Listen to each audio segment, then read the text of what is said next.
আসসালামু আলাইকুম। আজকে আমি কমপ্লিটিং সেন্টেন্সের 7 থেকে 10 নিয়ে আলোচনা করব। রুল 7 দেখো, অ্যাজ ইফ অ্যাজ দো, এটার বাংলা হলো যেন।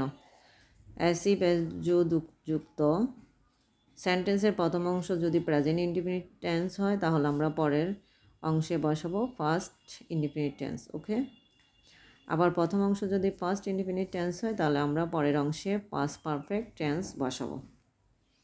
অর্থাৎ কোনো একটা সেন্টেন্স যদি ওরা প্রেজেন্ট ইনডিফিনিট টেন্স দিয়ে শুরু করে দেয় তাহলে আমরা পরেরটা কমপ্লিট করব ফার্স্ট ইনডিফিনিট দিয়ে। আবার কোনো সেন্টেন্স যদি ওরা ফার্স্ট ইনডিফিনিট টেন্স দিয়ে শুরু করে দেয় তাহলে আমরা এটাকে শেষ করব পাস্ট পারফেক্ট টেন্স দিয়ে। ওকে, এটার 3টা গঠন প্রণালী তোমাদেরকে দেওয়া হয়েছে এখানে দেখো, যেটা তোমরা কমপ্লিট করতে, সেন্টেন্সটা সম্পূর্ণ করতে তোমাদের জন্য অনেক ইজি হবে। যেমন এতে দেখো, present indefinite tense plus as if as though plus past indefinite. Okay, তোমাদের সুবিধার জন্য আমি একটা করে এক্সাম্পল দিয়ে দিয়েছি। যেমন Mahbub pretends as if he knew everything. Okay, এটা স্ট্রাকচারের সাথে মিলিয়ে দেখো, প্রেজেন্ট ইনডিফিনিট টেন্স এই যে মাহবুব প্রিটেন্স মানে ভান করা, যেহেতু মাহবুব থার্ড পারসন সিঙ্গুলার নাম্বার সেজন্য ভার্বের সাথে অ্যাস যুগ হয়েছে, এবং পরের টেন্সটা দেখো নিউ নো থেকে আসছে, এটা ফার্স্ট ইনডিফিনিট টেন্স। এরপর বিতে দেখো, বিয়ের গঠন প্রণালীতে দেখো, first indefinite tense plus as if as do plus past perfect. যে এক্সাম্পল দিয়েছি একটা তোমাদের জন্য, মোর্শেদ বিহেভড অ্যাজ দো অথবা অ্যাজ ইফ যে কোনো একটি বসাতে পারো, অ্যাজ দো অথবা অ্যাজ ইফে যে কোনো একটি থাকবে অথবা তোমরা বসাবে। He had known the incident before, এই যে হ্যাড কোথায় রয়েছে, পাস্ট পারফেক্ট। ওকে, যেহেতু এটা পাস্ট পারফেক্ট হ্যাড, এরপরে নোন পাস্ট ফর্ম পরে এসেছে ভার্বের।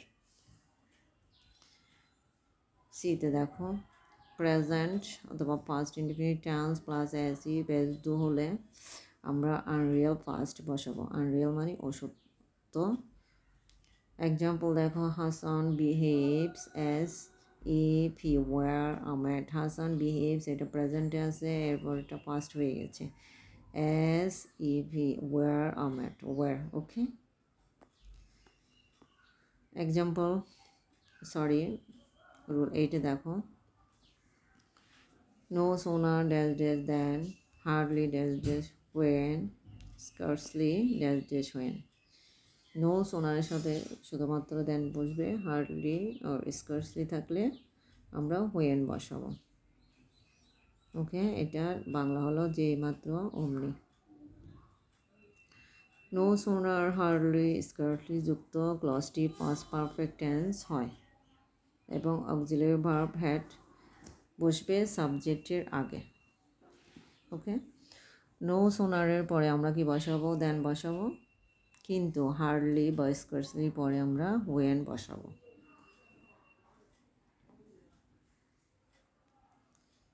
দেখো, এখন এটা এক্সাম্পল দেওয়া হয়েছে, 3টে এক্সাম্পল দিয়েছি 3টার জন্য। Example 1, no sooner had I left the room then it began to rain. No সোনারের কারণে এখানে দেন ইউজ হয়েছে, যেহেতু নো সোনার হার্ডলি স্কোয়ারলি যুক্ত ক্লজটি পাস্ট পারফেক্ট টেন্স, সেজন্য দেখো, no sooner had I left the room then it began to rain. Same example 2তে দেখো, hardly had I left the room when it began to rain. যেহেতু এটা hardly use হয়েছে সেখানে আমরা বসাতে হবে আমাদেরকে এখানে when. Scarcely had, same, I left the room when it began to rain. Roll 9 দেখো, as seen, as অথবা seen এটার বাংলা যেহেতু, আর বিকজ এর বাংলা হলো কারণ। as অথবা seen দিয়ে শুরুযুক্ত ক্লজটি পাস্ট ইনডিফিনিট টেন্স হলে এর পরের যে হবে পাস্ট ইনডিফিনিট বা পাস্ট পারফেক্ট। ওকে, পরেরটি আমরা পাস্ট ইনডিফিনিট বা পাস্ট পারফেক্ট যে কোনো একটা বসাতে পারবো অথবা যে কোনো একটি হবে। স্ট্রাকচার দেখো 1s অথবা সিন প্লাস কারণমূলক ক্লজ প্লাস কমা প্লাস ফল প্রকাশক ক্লজ। 2তে দেখো ফল প্রকাশক ক্লজ প্লাস বিকজ প্লাস কারণযুক্ত ক্লজ। এক্সাম্পল এতে দেখো since the boy broke discipline, he was punished. Example B তে as you failed in the test exam, you did not appear at the final exam. C তে দেখো you did not appear at the final exam because you failed in the test exam. Okay.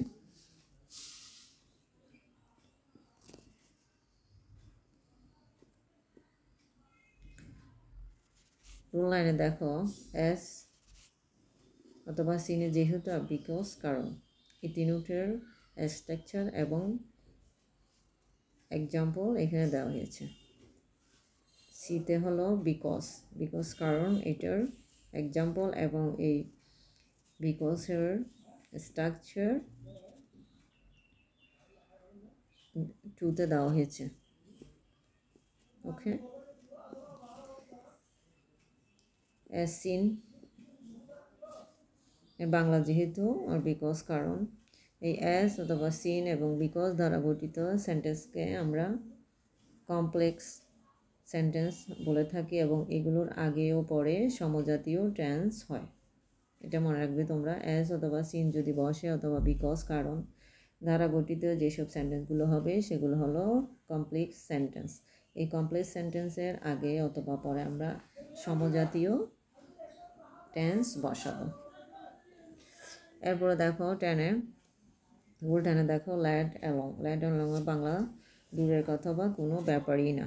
এতে structure subject plus verb plus তুলনামূলক বড় বা ছোট বিষয়বস্তু plus ল্যাট along plus তুলনামূলক ছোট বড় বিষয়বস্তু। ল্যাট অ্যালং হলো দূরের কথা বা কোনো ব্যাপারই না। Structure subject plus verb plus তুলনামূলক বড় বা ছোট বিষয়বস্তু প্লাস ল্যাট অ্যালং প্লাস তুলনামূলক ছোট বা বড় বিষয়বস্তু। লক্ষ্য রাখতে হবে যে ল্যাট অ্যালং এর আগে যে বিষয় বা বস্তু নিয়ে আলোচনা করা হয়, ল্যাট অ্যালং এর পরে সেই বিষয় বা বস্তুর চেয়ে বৃহত্তম ক্ষুদ্রতম বড় বা ছোট ব্যাপার তুলে ধরতে হবে অথবা আলোচনা করতে হবে। ওকে। এক্সাম্পল দেখো you could not accept B grade let alone A+. তুমি B গ্রেডই প্রত্যাশা করতে পারোনি আর A+ তো দূরের কথা। ওকে। ল্যাট অ্যালং এর পূর্বে অনেক সময় কমা বসে, আবার ল্যাট অ্যালং এর পরে সাধারণত নাউন বা প্রোনাউন ফ্রেজ বসে। সবাই ভালো থেকো। আজ এই পর্যন্ত। আল্লাহ হাফেজ।